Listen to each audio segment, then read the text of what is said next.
Hey guys, this is a review of the P-Wall Playground Climbing Chameleon.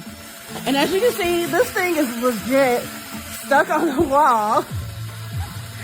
Oh my god, it's legit working. So you get this little handy control here that you can use to control him.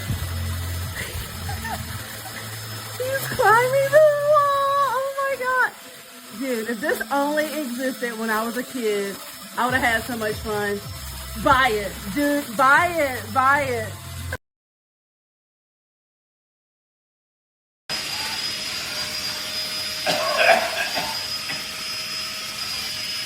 He's just like a lizard with sticky feet.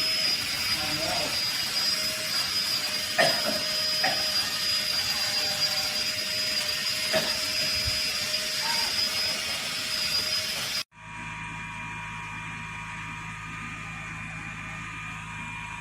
Glued up in the house because it's not October, it's May, and I didn't want the neighbors to think I was a weirdo, but I have to say it may be fun to put up in the house for Halloween.